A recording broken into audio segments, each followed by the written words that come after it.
Emmiganur municipal engineering కార్మికులు చేపట్టిన నిరవధిక సమ్మె 30 రోజుకు చేరుకుంది. తమ సమస్యలు పరిష్కరించే వరకు సమ్మె నుంచి వెనక్కు తగ్గేది లేదని వారు స్పష్టం చేశారు.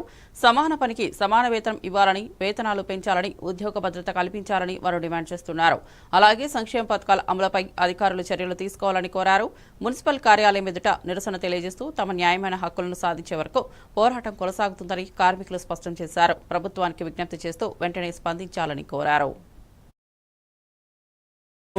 ఈరోజు మా సమ్మె 30 రోజులకు చేరుకుంది. ఈ సమ్మె ఎందుకంటే మేము చాలా నష్టపోతున్నాము. మిగతా వాళ్ళకంటే మాకు అన్యాయం జరుగుతుంది. ఈ సమస్యను మేము గవర్నమెంట్కి, ప్రభుత్వానికి, ప్రభుత్వ అధికారులకు దఫాలుగా మేము విన్నయించుకుంటూ వస్తున్నాము.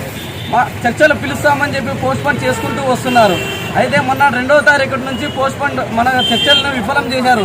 మంత్రి నారాయణ గారు పిలిచి మాకు ఎటువంటి హామీ ఇవ్వకుండా ఆయన సగంలోనే లేచి వెళ్ళిపోవడం జరిగింది. అయితే ఇప్పటి నుంచి 2వ తారీఖు అర్ధరాత్రి నుంచి మేము పూర్తి స్థాయిలో ఆబ్సెంట్లు వేసుకుని సమ్మెలకు రావడం జరిగింది. ఇప్పుడు ఈ ప్రభుత్వం ఇప్పటికైనా మమ్మల్ని గుర్తించి చర్చలకు పిలిచి మమ్మల్ని సానుకూలంగా స్పందించి మమ్మల్ని విధులు చేసుకునే విధంగా మమ్మల్ని సహకరిస్తారని చెప్పి కోరుకుంటున్నాను. ఒకవేళ అలా చేయనిచ్చో ఇంకా మిగతా సంఘాలను కూడా మేము జేఏసీగా ఏర్పడి ఇంకా ఈ ఉద్యమాన్ని ఇంకా తీవ్రతం చేస్తామని చెప్పి ఈ మీడియా ముఖంగా అందరికీ తెలియజేసుకుంటున్నాను. నా పేరు Vijay Kumar, Emmiganur municipality. Engineering workers union తరఫున రాష్ట్ర వ్యాప్తంగా సమ్మె చేయడం జరుగుతుంటుంది.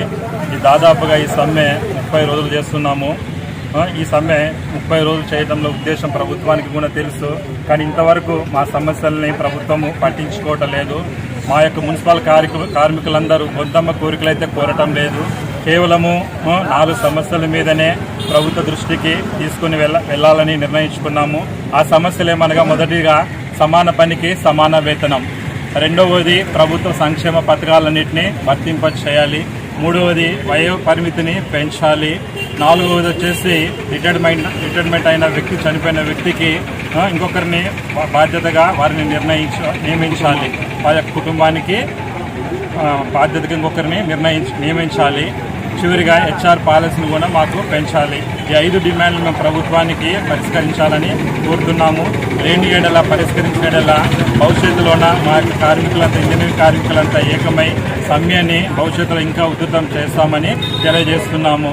ఇట్లు ఎమ్మిగనూరు మున్సిపాలిటీ. నా పేరు బాలరాజు, కర్నూలు డిస్ట్రిక్ట్.